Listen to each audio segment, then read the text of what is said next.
बिस्मिल्लाहिर्रहमानिर्रहीम। अस्सलामुअलैकुम dear students, अल्लाह पाक आपको नेक कामयाबी अता फ़रमाए। उम्मीद करती हूँ आप खैर आफियत से होंगे। आज हम करेंगे क्लास 8 की साइंस यूनिट नंबर 1 इकोलॉजी की एक्सरसाइज। जो बाकी सवाल रह गए थे वो वाले अब हम सवाल करेंगे। क्वेश्चन नंबर 1 जो है किसका कंस्ट्रक्टेड रिस्पॉन्स क्वेश्चंस के अंदर से क्वेश्चन नंबर 1 है, is the sun the main source of energy for life on the earth, explain. अब यहाँ पर हमने किस चीज़ को एक्सप्लेन करना है, कहते हैं कि क्या सूरज जो है वो हमारी जो ताकत का एक एनर्जी का जो है ख़ास ज़रिया है, तो इसको वजाहत करें ये कैसे है। अब यहाँ पर है कि plants use sunlight to prepare food. पौधे हैं जो वो सूरज की रोशनी से खुराक तैयार करते हैं, फिर पौधों को आगे हर्बीवर्स ओमनीवर्स खा के अपनी खुराक बना लेते हैं। फिर इनको आगे है कि and then carnivores get food from herbivores, फिर आगे हर्बीवर्स से कार्निवर्स अपनी खुराक हासिल कर लेते हैं। तो इसी तरीके से एक सर्कल चलता है। तो इस तरीके से जो है सूरज की रोशनी है वो हमारे लिए कितनी इंपॉर्टेंट है यहाँ से वाज़ह हो गई। तो इसको आगे मज़ीद एक सेंटेंस में लिख लिया है कि in this way all life depend on sunlight. ये अब आंसर हो गया कि इसी तरीके से हमारी जो तमाम ज़िंदगी है वो सूरज पर इन्हिसार करती है। हमारे पास अगला क्वेश्चन है, what would be the effect of over hunting. Over hunting के असरात क्या होती हैं।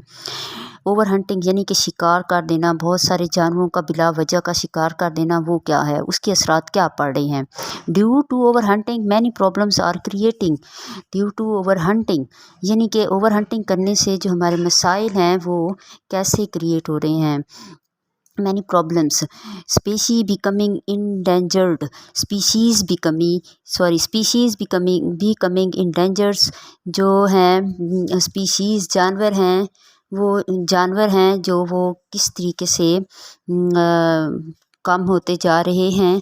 फूड चेन डिस्टर्ब, हमारी जो खुराक की अंदर दरमियान डिस्टर्बेंस हो रही है वो किस तरीके से पैदा हो रही है। Wild life is decreasing day by day, हमारी जो जानदार हैं वो कैसे ख़त्म हो रहे हैं। जानवर जो हमारे जंगली जानवर हैं वो भी इसी वजह से ख़त्म हो रहे हैं कि हम बहुत ज़्यादा बिला ज़रूरत ओवर हंटिंग करते हैं, शिकार कर लेते हैं अपनी खुराक या आमदनी के लिए।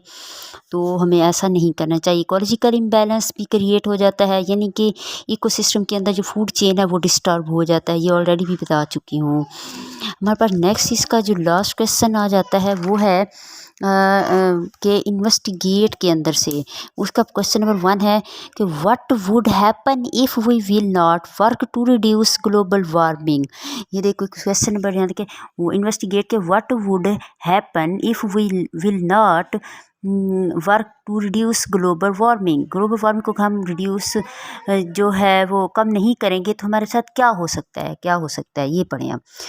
If we will not work for the decrease of global warming, then heat waves will become more frequent।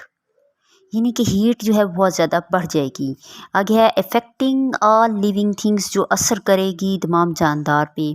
आगे है due to this wild life, इसी जो ज़िंदगी से इसकी वजह से जो वाइल्ड लाइफ है, ड्यू टू दिस इसी वजह से जो वाइल्ड लाइफ है यानी कि जो जंगलात की ज़िंदगी है तो वो बहुत ज़्यादा डिस्ट्रॉय तबाह हो रही है, चाहे जंगली जानवर हैं या दरख्त वगैरह पौधे।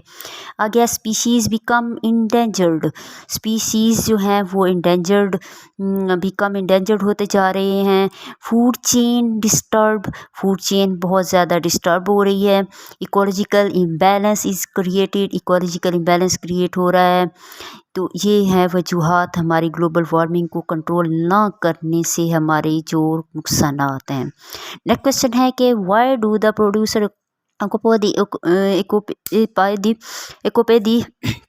base of the pyramids, because plants is a called producer in food। अब यहाँ पे वो कहते हैं कि प्रोड्यूसर का ऐसा क्या बेसिक रोल है पिरामिड्स के अंदर। प्लांट्स जो है वो प्रोड्यूसर ही हैं। अब उसको थोड़ी सी डेफिनेशन में किया है कि plants is a called producer in food chain in ecosystem.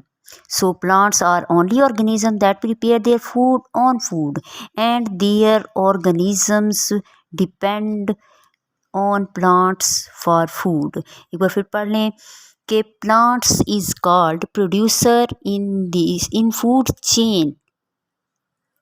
So plant are only organisms that prepare their own food and other organisms depend on plants for food. ये हमारा क्वेश्चन नंबर 2 हो गया last के part में से, investigate वाले part में से। क्वेश्चन नंबर 3 जो लास्ट है, hypothesis that would happen in the ecosystem if the population of one of the species is affected. ये क्या है, इसका आंसर है कि if the population of one species is affected it will effect the many other species. अगर एक effect हो, एक पे असर पड़ता है तो बहुत सारों पे पड़ता है। Of living organism which depend upon them for food and on which species who population is affected. यानी कि एक पे डिपेंड होता है ना, एक जानवर शिकार किसी नुकसान का शिकार तो दूसरा भी उसी तरीके से होता है, फिर उससे हिसाब उसके आगे, क्योंकि तमाम के तमाम जानदार जो हैं वो एक दूसरे पर डिपेंड करते हैं अपनी खुराक के लिए। इस तरीके से हमारी जो है पॉपुलेशन, उस जानवरों की जो आबादी है उस पर बहुत ज़्यादा असर पड़ता है। अब यहाँ पर मैं आपको बता दूँ, ये कम के तमाम क्वेश्चंस मैंने आपको सॉल्व करा दिए। ये जितने भी क्वेश्चंस थे तो इसको आसान लफ्ज़ों में आपको जल्दी से अपनी नोटबुक्स में उतार लें और फिर मुझे अपनी कमेंट्स में बताएं कि किसी चीज़ की आपको समझ नहीं आई तो वो दोबारा से आपको समझा दूँगी इंशाअल्लाह।